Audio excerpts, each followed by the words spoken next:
Welcome to Failed Forward, a podcast for professionals who are wondering, how the hell did I get here? Join your host, Rachel Durkan, and me, Donna Miller, as we discuss the messy, bumpy, and often unattractive journey to success. After all, if it isn't hard to do, is it really worth doing?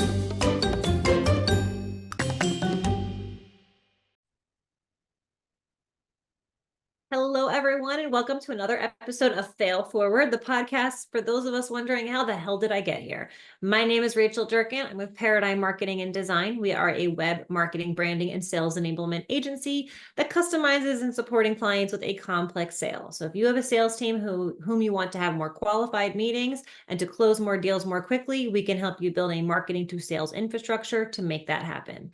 And I am joined every week with my lovely co-host, Donna Miller. Donna Miller, why don't you introduce yourself? Why, thank you, Rachel Durkan. So yes, I am Donna Miller. I am founder and president of both C3 Workplace and Donna Miller Business Growth Consulting, where for the last 30 years, we have been helping professionals and business owners to accelerate their growth by providing business advisory and support services around operations, finance, and biz dev.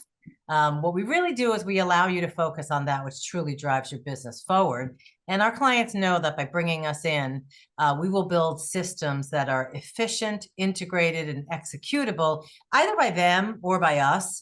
And in doing so, we're helping them to create the foundation for a company that runs and grows without them involved in every little detail, which, is something we love to do. So Rachel and I are going. We're improvising here. We have no real plan. Why are we because here? it's kind of how we roll, and we've been doing it for a while. But really, what we want to talk today about is kind of, we've been doing this podcast for a little while. We've got a few episodes under our belt, and we've heard some common themes from people, and one of them is, how are we tied? What is our self-worth built on? How does maybe imposter syndrome impact our business and our personal? And, here on this podcast, we talk about personal and business because that's it. We're an integrated person. So we can't separate them. So Rachel, talk to me a little bit about how this has impacted you. Oh my gosh. So I think a lot about imposter syndrome comes with maturity. You have to screw up. The more you fail, the more you screw up, and the more you overcome it, the more confident you will be. And the journey to confidence is based on failure, in my mind. And so if you walk through life, not messing up, being careful, you're never going to feel truly confident in your skin. I see this in junior team members that we hire. I see this in, I saw this in, I came across somebody who I know the other day who I think is a wonderful young professional, 22 years old. And I could tell in their new role, they were incredibly overwhelmed and didn't feel confident. And I thought to myself, they're so good at what they do. How can they not feel confident? They're so capable. And it's because I think some of it is that they haven't screwed up enough yet. Because I really believe that professional maturity, general maturity, confidence comes with screwing up. I'll tell you, when I started my business 15 years ago, a little more, actually, it's more than that now, I'm getting old. I was in my early 20s. Preaching to the choir, girl. I was in my early 20s. I had no idea what I was doing. And I was, call it brave, call it crazy, enough to say, yeah, I can do that. I can figure it out. I can do it. I always said, yes, I can do it. And I come hell or high water. If I was up at 2 a.m., I was getting that shit done, finding a way. And I will tell you that I stayed up so many late nights. I was unable to sleep for so long. I was scared I was going to screw up. I failed many, many times, but I got to the point where I am not scared of failure because I know how to fail. I know how to recover. I know how to avoid failure when I really need to. And so it is the fact that I failed so often is the reason that I think I have so much self-worth now. I get it.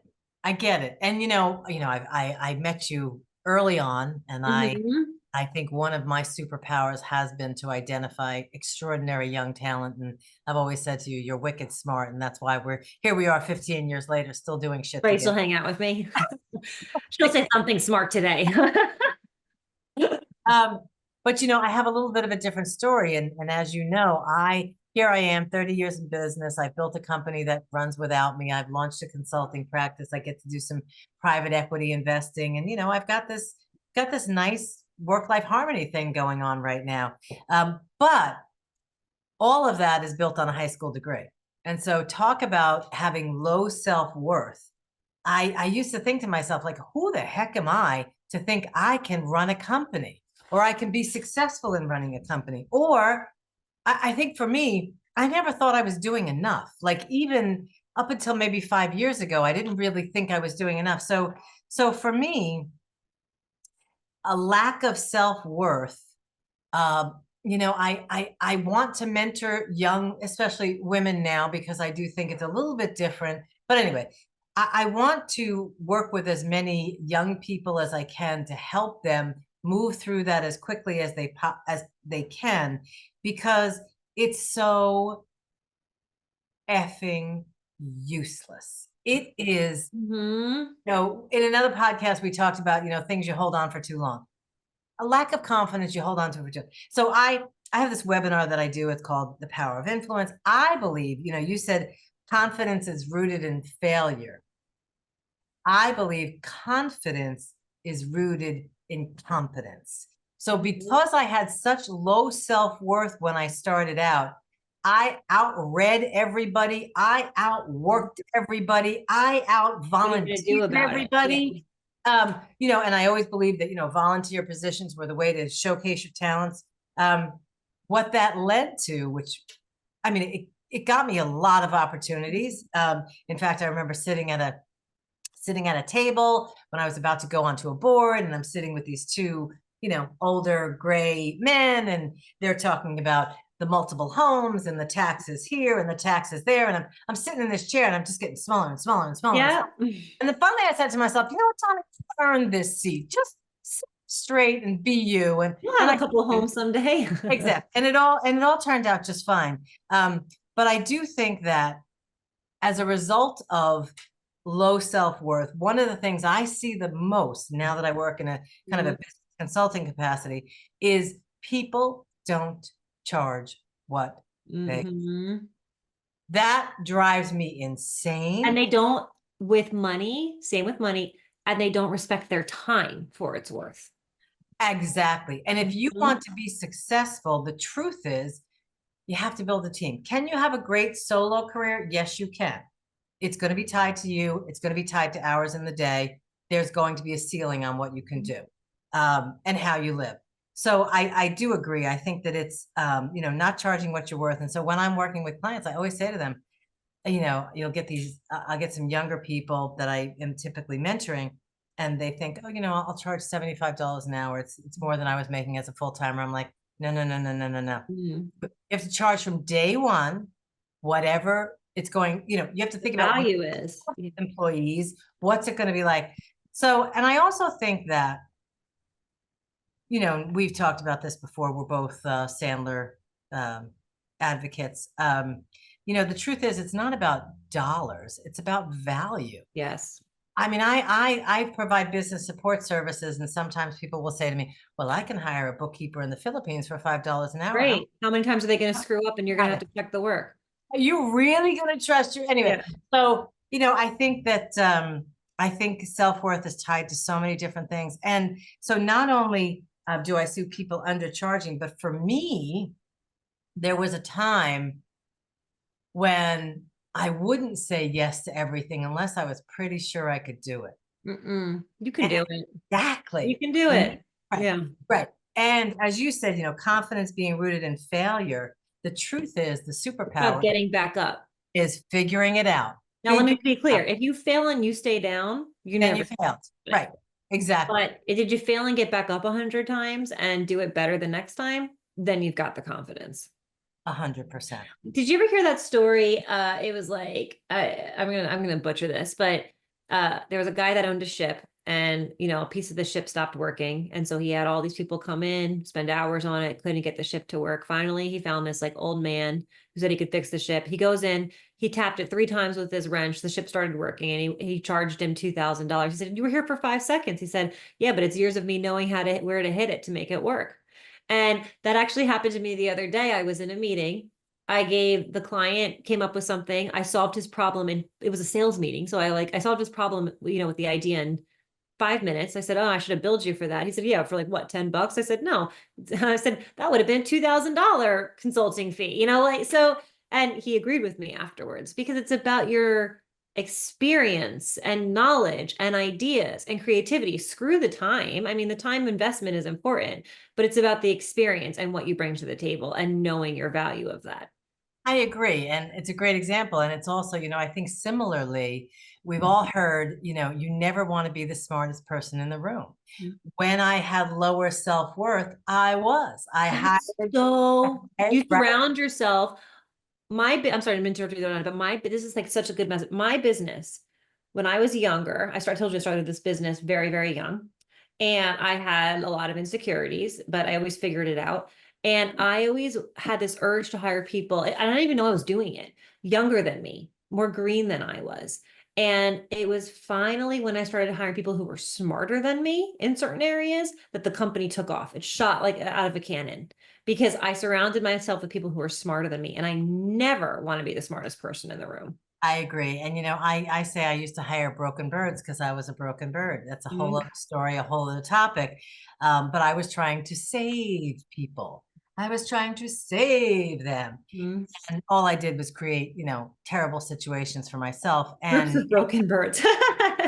exactly, exactly. And now, now having shifted and gotten some help and done some different, things with consultants and outside people, I've built this culture. And, yesterday I went into my office, which frankly, I only do about once a month at this point. And I walk in, and my 2 gals who are staffing the office are having this great conversation with this guy, and this guy was referred by another client, and it's like a total love fest. And they asked me a question, and I said, I answered what I could, but what I realized, You don't know. I do what they do anymore. Yeah, you can't do the job. I'm like, oh my gosh, I don't know how to do like a tour in my own office. But I figured out, of course I could. But I hired the right people. I let them run with it. And, it's amazing when you get to the point where you realize you are going to be able to figure this out. You do have tremendous self-worth, because when you're able to do that, you're encouraging other people to do the same thing. So it has a exponential effect. So I think the question though is, for all of those listening, how? How do you do it? It took me years. It took me professional maturity, it took me growth. You had to let go of something. I had to screw up a bunch of times. How, for those listening who are in the middle of this self-worth crisis, how do they achieve that? I truly believe, well, there's a lot of different things. It's never just one thing. For me, it's been a little bit rooted in my faith. But more than from a professional perspective, I had to build the right table to sit at, where I surrounded myself with really smart people who would call me on my bullshit. Yes. Yeah. And you hang out with the right people for an extended period of time, you absorb all of that, and you see what they're doing, and you gain confidence from what they're doing, and they gain confidence from what you're doing. That's my thought. Define, I think that's huge, but to define that, I'm going to add to it. I'm going to say that you educate yourself, so that, like you did, you work harder, you fall, get up, and read inspirational books, learn what you can learn. But to your point on the table, I think there's 2 really important things that you need at that table. One is they've got to be smarter than you at something, right? I might be smarter than you at something, Donna, but you're smarter. I mean, something. I need to be smarter than you. They need to be smarter than you at something, and something to bring to the table. But 2, you've got, and this is huge, you've got to be comfortable and willing to be vulnerable. Because if you're not, if you're bullshitting your way through it, if you're you're not confident enough to really share what's scaring you or seek help, it's not going to work. So I think vulnerability is on the path to self-worth quite a bit. I agree. I agree. And I, recently we did the roundtable and we were talking about raising up leaders. And that's one of the Mhm. things we talked about is you have to be authentic, you have to be vulnerable, because that's the way life is. And if we're trying to suppress it, now we're kind of it's gonna pop out somewhere where it shouldn't Mhm. be. And Yeah. your people learn by what you do so much more than what you say. It's just like your kids, trust me. Yeah. Like you said, you could tell your kids something 52,000 times, but if you show them, it's a whole different, Mhm. And different. then make it do it's funny you say that because I just had a meeting earlier where I have a team member who's very senior in my organization, but they tend to make the same mistake over and over again. And it's frustrating because I know they're capable. And we had a debrief on that mistake today. And they came to the table with what was bothering them at more of an emotional level. And what was bothering them was what they felt was a failure was just a skill they needed to develop. They felt it was a fundamental flaw. And I was like, it's just a skill. Like you just have to learn it. But my point is that today we realized, like, after years of this one problem, we're like, now we know what to develop. Now we know it's about figuring out what the hell the problem is, right? So that you can fix it. And it's not, most of these things are not a personality flaw or a personal failure. They're skills that need to be developed. And so I think acknowledging it and understanding what's truly the problem is also a huge step.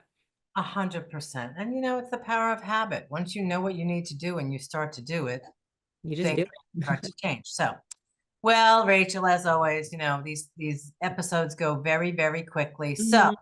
any final thoughts for our audience? I would say build your table.